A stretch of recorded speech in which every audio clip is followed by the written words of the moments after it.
Om Om Shri Ganeshaya Namah. Om Shri Ganeshaya Namah. Om Aim Saraswatyai Namah. Om Aim Saraswatyai Namah.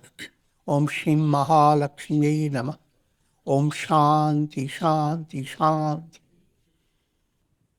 Om Brahmanandam Param Sugandam Kevalam Gyan Murtim Dvandvatitam Gagan Sadrisham Tattvamasyadi Lakshyam Ekam Nityam Vimalamachalam Sarvadhi Sakshi Bhutam Bhavatitam Trigunarahitam Sadgurum Tam Namami.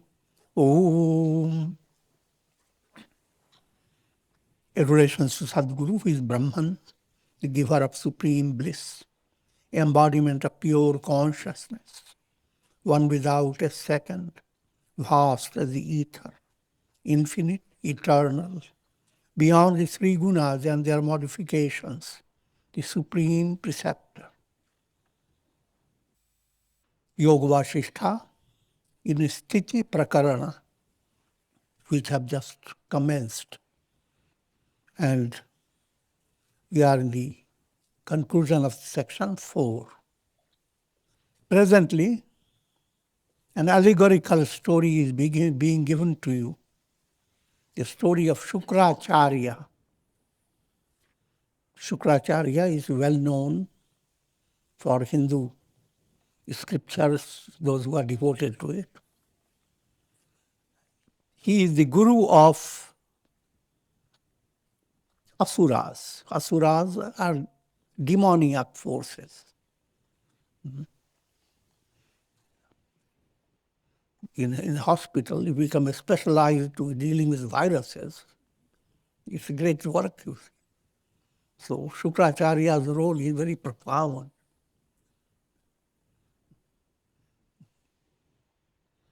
But how did he become Sukracharya? The story is attached to story. Story within a story. That's the nature of, that's the type of view of the world given in Yoga Vasistha. Simple way I can explain it.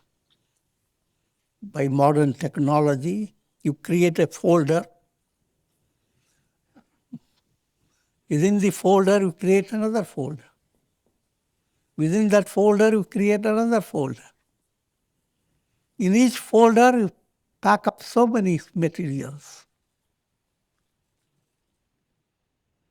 So the whole world is there within your fingertips. A very complicated world. Your iPad is your illustration.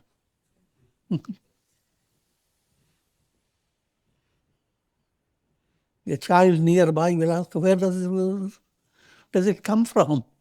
Looks around the little iPad. But his vision is so bad, he doesn't know what to do. I'm joking. So the story is, once Sage Bhrigu, the Sukracharya is son of Sage Bhrigu,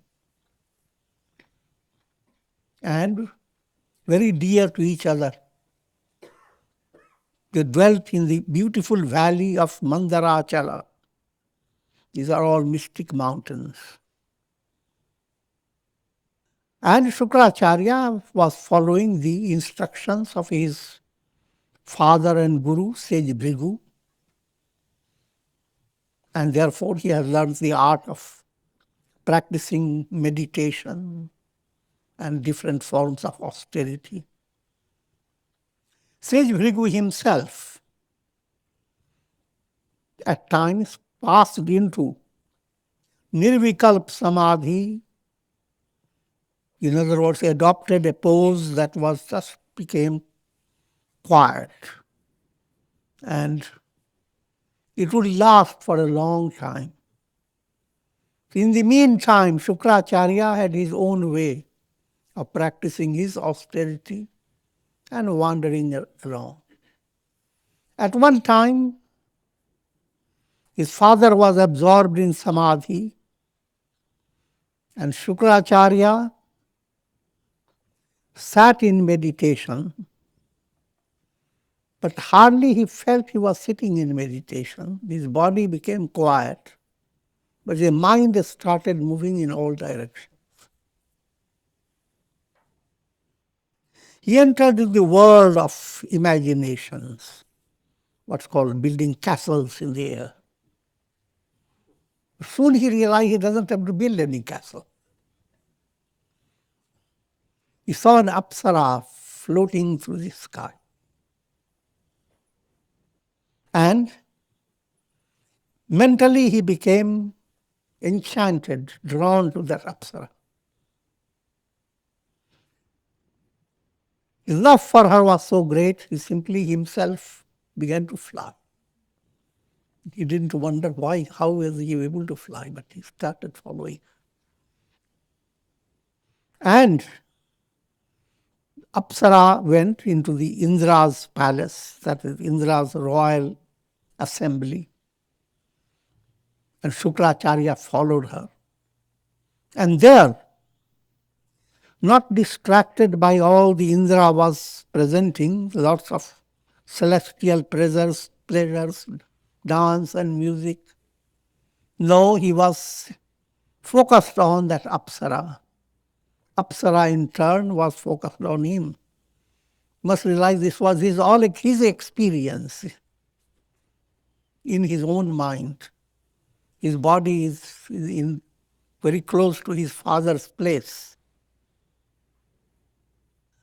He met Indra, who welcomed him, introduced him to all the gods and all those details. Now as the story progresses, both of them enjoyed heavenly realm for a long time. But as he had studied in his scriptures, you live in heaven until your virtuous karmas are exhausted. So, they experience falling from heaven when their karmas for heaven were gone, but that also in their dream concept. So all that in his mind. And when they fell, both were embodied as human beings in the family of Brahmins, and they became grihasthas, household, husband and wife, and blessed with a male child. Sukracharya became very attached to his child. In next birth, he becomes a king in the country of Madra and ruled for a long time and died. Next, he was reborn as a son of an ascetic, son of a person who practices austerity. Practiced intense austerity by the banks of the Samanga river. He overcame the impurities of his mind. And now, that's the stage of the story. And what I have presented is very summarized version. He went through many embodiments. But while all this was going on, Sage Bhrigu, who was in deep Samadhi, woke up from his Samadhi and looked for his son. Not finding his son, and as he looked around and realizing that he was looking at the skeleton of his dear son in a very miserable predicament. The skull that held his wonderful thoughts now had become a nest for little birds. And the body crawling with so many worms, and the bones, all those, I don't have to describe that. Sage Bhrigu was overcome with sense of loss of his son. being overpowered by anger, he began to curse this time spirit, Kala, for bringing that predicament on Sukracharya to, that is Kala that kills. And so he wanted to kill Kala itself. And the time spirit manifested before him and told him that he should not lose all his power of austerity by his anger, because time spirit was just doing what has to be done according to the divine plan. And that Sukracharya had followed his own karmic process. So nobody has imposed anything on him. At this stage, we are now catching up with this story. Having approached Sage Bhrigu, the time spirit said in a voice as deep as the sea, "O sage, great men are not overcome by delusion. Even when others have committed a wrong towards them," what simple point is there? It's easy to handle people who are in harmony with you. But people who appear like dusht, wicked, how can you be in harmony with them? But greatest challenge in your spiritual life is that's the real test. If you can handle rationable situation in a rationable way, bravo, that's commendable. But if you could handle irrational conditions and turn them into a form of blessing,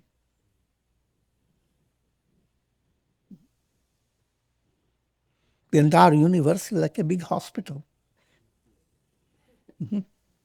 Everyone suffers. And big trouble is everyone ignores the sufferings of others. I'm talking in generals, not I'm talking about aspirants and seekers who have come here.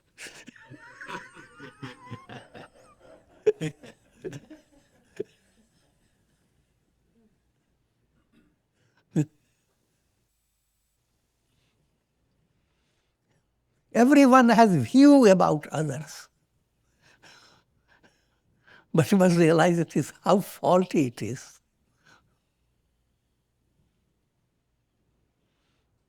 The bearer knows where the shoe pinches. And everyone wears some shoe. And whenever you are thinking of yourself as well as others, you are using your mind. First point, you don't understand your own problems.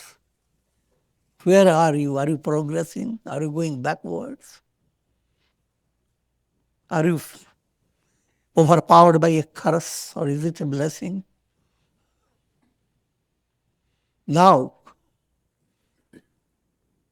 about others, mind goes far and wide, goes to the Google. This person is acting like this. What do you say? And Google brings about so many things. And you say, thank God. In old times, you wouldn't have known all this.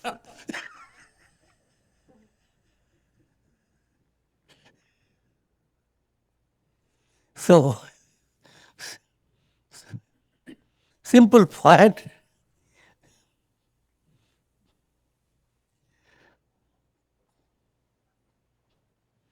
Develop boundless patience with yourself and with others.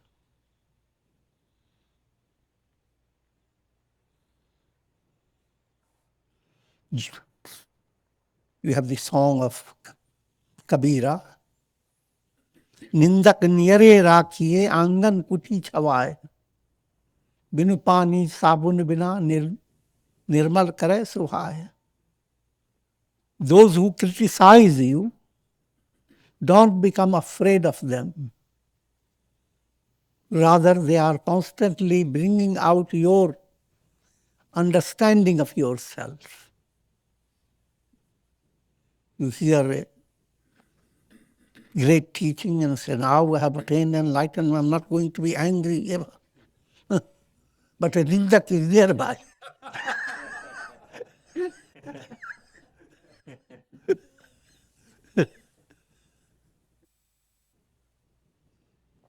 And yet, the better, another one is there.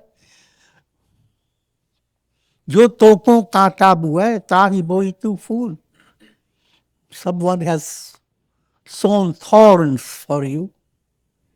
That's what the enemies work, the inimical way of creating trouble for you. And you know who the person did it. Instead of using the same type of mentality to hurt the person, use the same type of mentality to outfox the person in a special way. You also look for a time when he is not around and bring the best of flowers and adorn the path, deck his house, sprinkle sandalwood, and come away. Such a way he doesn't know who did it. The person comes and first becomes so. Then he figures out who did it.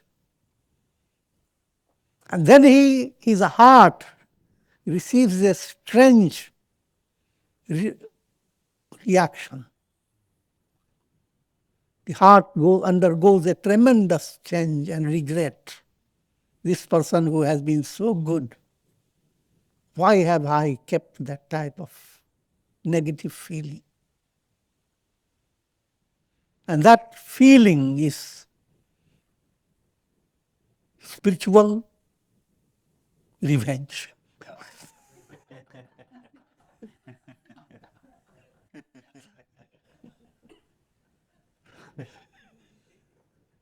So all this is possible by every individual. Potentiality to become a saint, that's your destiny. Otherwise, you are not going to be stable. Stability will come only when the soul is enlightened. Getting back to the story, time spirit continues to give insight into about Sukracharya, what happened to him. He relates all this to his father Bhrigu. O sage, I follow the laws of universe. I am not afraid of your curse. By pronouncing your curse on me, you will be destroying the merit that you have earned through your austerities. O sage, you cannot affect me. I who have swallowed endless series of creations have devoured many Brahmas, Shivas and Vishnus. I waited there because it's hard for you to understand. Because the roles of Brahma, Vishnu and Shiva are like roles of presidents, kings. Universe goes through a process of creation, sustenance, dissolution. And therefore, when you think about the Creator goes through a time period. A particular aspect of Creator will follow a certain time duration. After that, another Creator will. Therefore, Any aspect of Sagun Brahman is not the absolute God. That's the basic point being brought out. And that's what also in Tulsi Ramayana suddenly you read. Rama is equal to, or rather, he excels even thousands of Vishnus, thousands of Brahmas, and thousands of Shivas. All through Tulsidas says Rama is incarnation of Vishnu. There comes a time, suddenly he says, Rama is not, even thousands of Vishnus will not equal Rama. Because Rama that he brings out is Brahman, the absolute. When you come to absolute level, then all concepts of God become figurative. Concept and God cannot be exact. So therefore now, no matter how best your concept, millions of that concept put together will not be the exact reality. That's the subtle point. It has nothing to do with shaking your faith in Vishnu and Brahma. Every living being has two types of bodies, physical and mental. Physical body is subject to death and destruction, but the mental body continues to exist until the attainment of liberation. Here is a simplified version. Everyone has physical body and subtle body. But all these experiences come from projections of the mind. Chitta vritti. Yoga chitta vritti nirodha. In other words, bondage and liberation, and all the process from bondage to liberation are studied in the terms of thought waves emanating from the mind. Just like a cinema show is sustained by constant projections, repeated frame after frame projection is directed towards the screen. And in between two projections, two frames, there is nothing but a screen.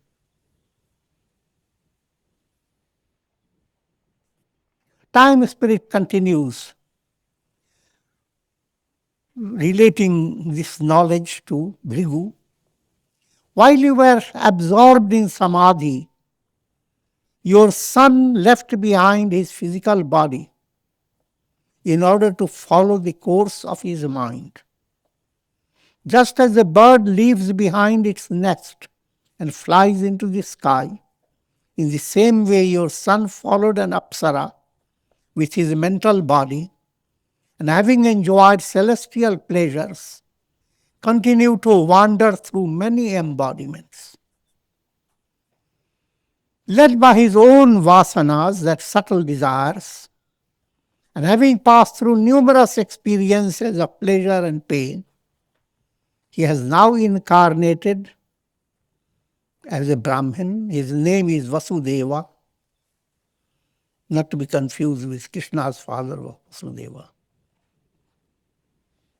Son of an ascetic, and is now practicing austerity on the banks of Samanga river. Continuing this in section 11 and 12. The time spirit continued, O sage,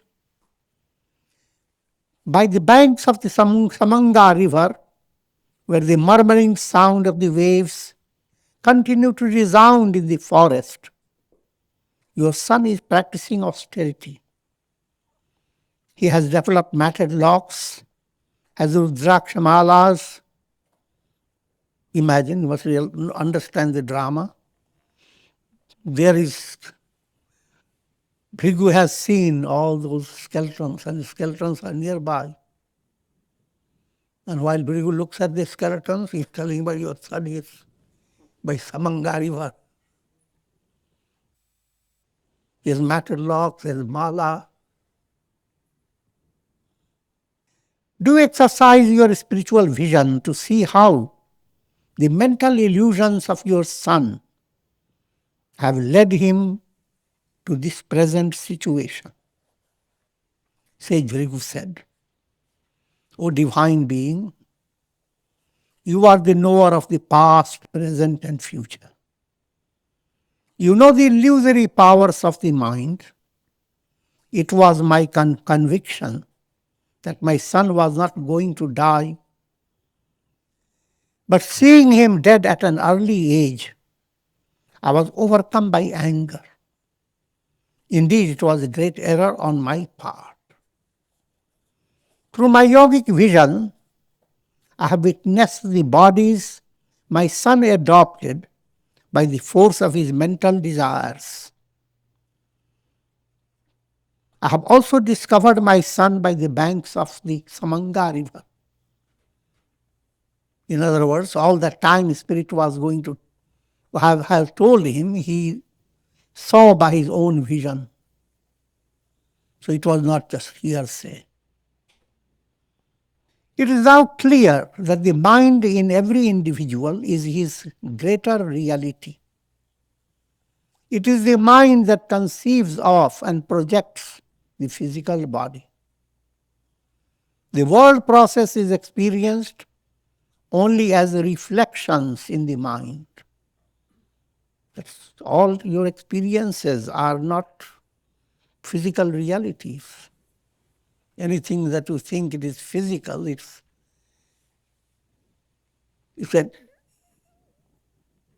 brought about by your own mind. It doesn't require much to go after. Must understand how the world you are experiencing all depends upon your nervous system. Your nervous system, brain, nerves, and little centers within the brain. This is your big iPad. And this iPad has immense possibilities.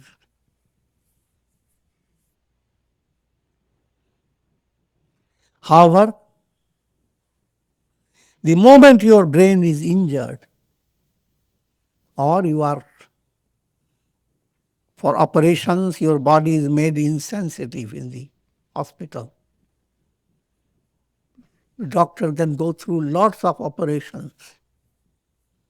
And you wake up, where is my tea? I'm joking, but you have no awareness of all that has happened.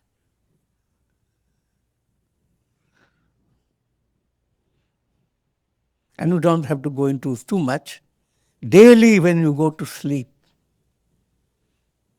the whole world moves away from you. And a different world enters your mind, and you don't mind it. Dreams. But that's the type of world everyone lives. The moral of all this, therefore,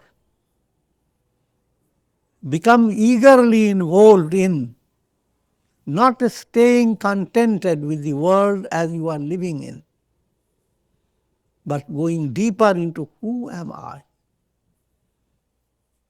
Who am I at the root? Don't stay a reflected sun in a jar of water. Go into the root. Who am I?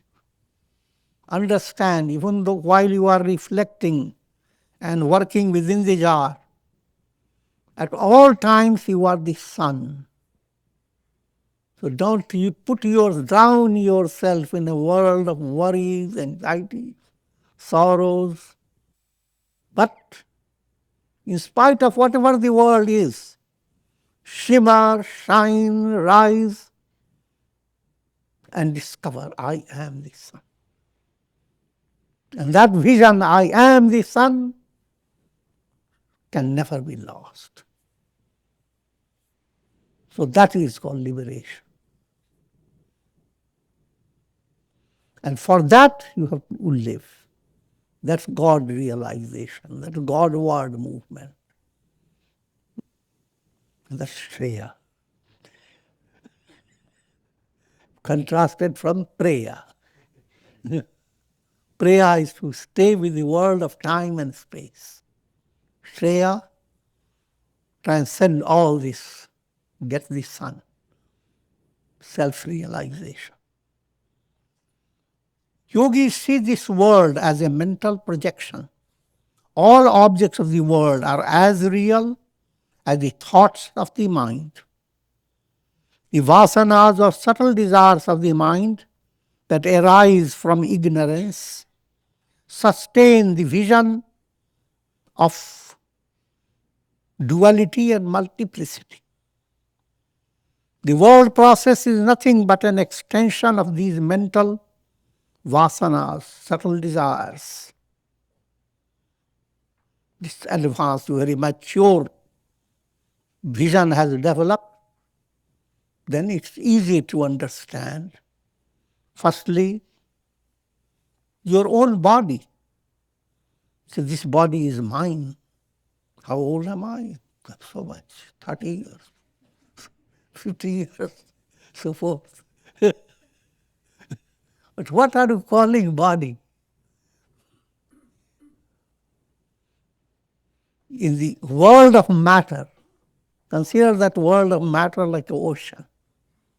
Your body is a lagoon, drawing from the ocean, pouring into the ocean. So if you call the body mind, why don't you call the whole world of matter? The whole ocean of matter and your body is one and the same. So this simple proof, simple way to understand.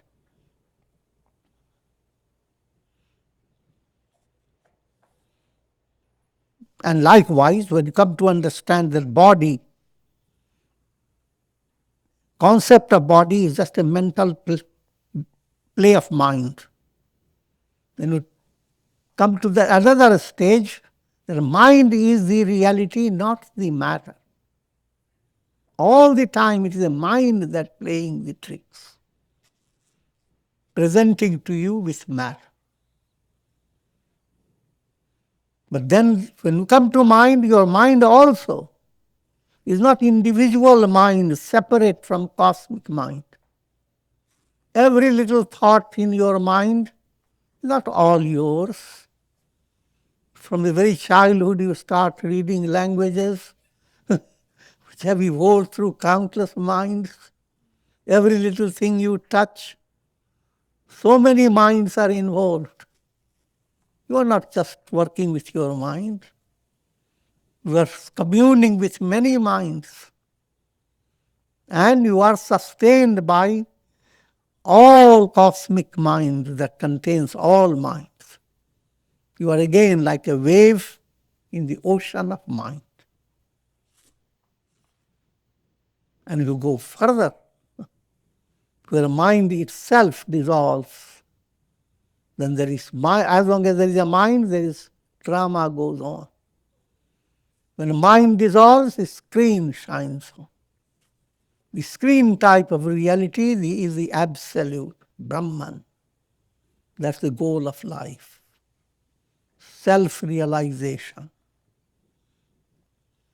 Just as every wave in the ocean is nothing but the ocean itself, in the same way, every individual is essentially Brahman or the Absolute. Figure that out, how to lead your mind to that level. Suppose a wave were to develop its own identity, separate from the ocean, and see itself rising to a state of prosperity in one moment and falling to a state of humiliation and destruction in the next. Gives it simple like a drama. Think of a wave considering itself as as an idea, as a jiva, as a soul, then what happens? That wave that was down, now it's rising. The soul is prospering, prospering. And so many other waves are clapping. How wonderful. But then comes a time, the wave is going down. Now they are all gossiping against this.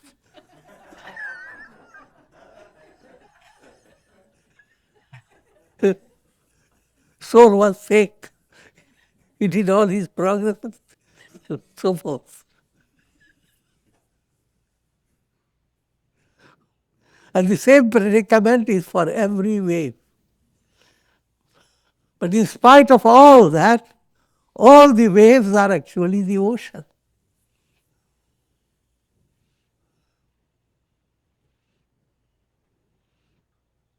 Suppose a wave is to be jealous of other waves that seem to flourish and succeed.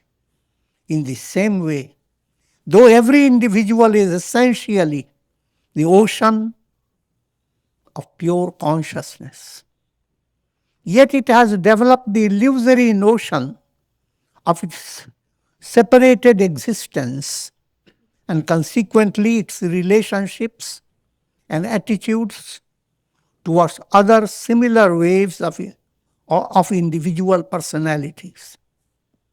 Like a spider that weaves a cobweb and becomes entangled in it, so every individual is intrinsically the weaver of the cobweb of illusions. Cobweb has become an international term. You have the website. Every individual creates the website. www. Who? Who am I? Where am I? Why am I? Who, where, why? www.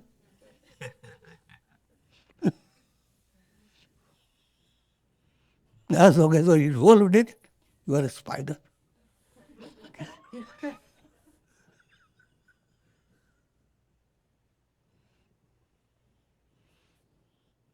Just as a silkworm creates a cocoon and encloses itself in it, in the same way every individual creates his own bondage by the erroneous functions of his mind and then becomes entangled in it. And then just as an elephant is able to break its fetters by the sheer force of its strength, so too the soul by the force of wisdom is able to break the fetters created by the mind and thereby frees itself from the world process. All allegorical. You have as long as you are deluded, your strength is a fox's strength or a rabbit's strength. But when illusion begins to break rather when you develop spiritual insight, then you become like a lion, like an elephant, breaking all those fetters. The real strength in an individual as a human being, the real strength is faith-based blossoming of your personality. Everyone is born with intrinsic faith, but that faith becomes clouded by mind creating its own malas, gross impurities. But as that impurity begins to dissolve, faith begins to shine. You don't create it. It is not a fruit of your karma. It's your intrinsic glory. And so, as you advance, it's that faith that begins to operate more and more. Try to understand the role of faith. Just think of only one item. You How did you enter into this body? Your previous body you left behind. After death, what happened? You were not walking on your toes or whatever. You had no control. You were completely in a divine hand. Mysteriously, you are brought into human bodies, father, mother. Now you come out like a pocketbook edition. Now you begin to develop your own awareness, this is me. But you don't wonder all that, what has happened, how you are here. You don't have the awareness of all your strengths. It is ignorance operating through the mind that leads the soul through the manifold illusions of the world process. But when ignorance is removed, the wave of the individual soul discovers its identity with the ocean of the Absolute. This is called liberation. Just as the elephant king in the Puranic story continued to fight with the crocodile for a long, long time, so too the soul continues to fight with the crocodile of illusion through numerous embodiments. Suddenly, the Yoga Vasistha tricks you with so many stories, one after another. This old style of putting entertainment at the same time, allowing your mind to go on assimilating. Gada Parinyaya. This episode relates to what's called Harihara Kshetra Mela. That's in Bihar, Sonpur, where there's a fair occurs, Mela. People come together with so many activities. And why? Because they celebrate the liberation of an elephant. An elephant was troubled by crocodile. And they fought for a long, long time until the elephant began to surrender to God. And finding a little lotus, the elephant picks up and offers it to God in complete surrender. Then the divine discus comes and cuts off the crocodile. And elephant becomes free. But the story has another level. There was a great king, Indradyumna, and there was another personality called Gandharva, Huhu Gandharva. Gandharva is a celestial being. But this Huhu Gandharva received a curse because he was agitating some saintly personality, and that personality became angry with Huhu. Huhu Gandharva is a symbol of bhoga, enjoyments, and received a curse to become a crocodile. And there was another king known as Indradyumna. He was a great devotee of Lord Hari. And in his great devotion to Lord Hari, he ignored giving welcome to his own guru, Agastya, who came with a whole party of his disciples. And he continued to offer his puja to Lord Vishnu. The story says that he received the curse from Agastya. May you become an elephant. You must realize all these are very subtle point. Your spiritual sadhana should not be defined only by your ego, The person who is guiding you is just like you have invited someone to teach you music. But by the time the person has come, you are yourself.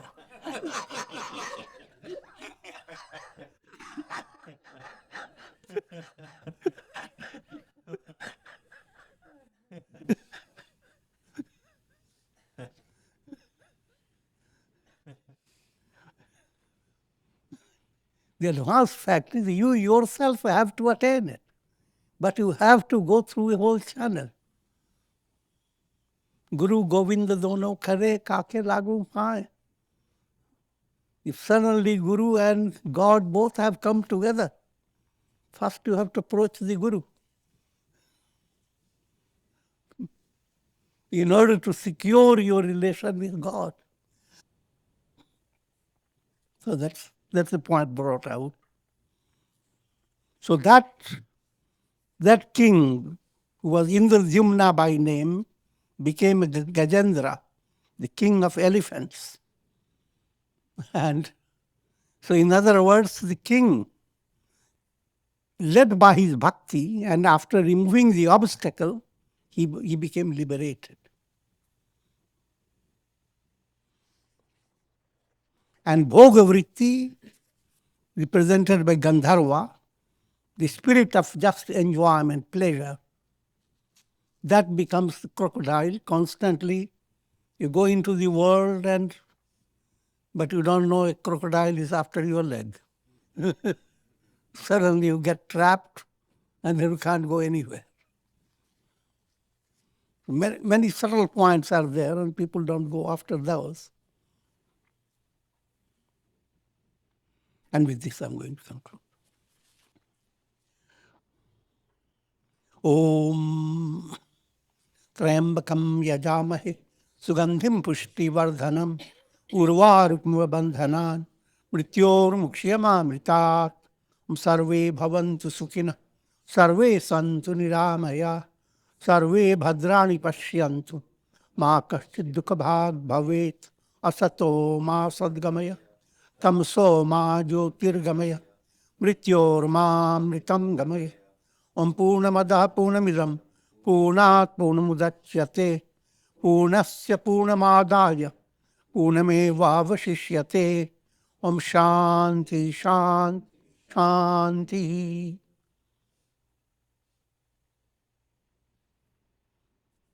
Om Hari Om.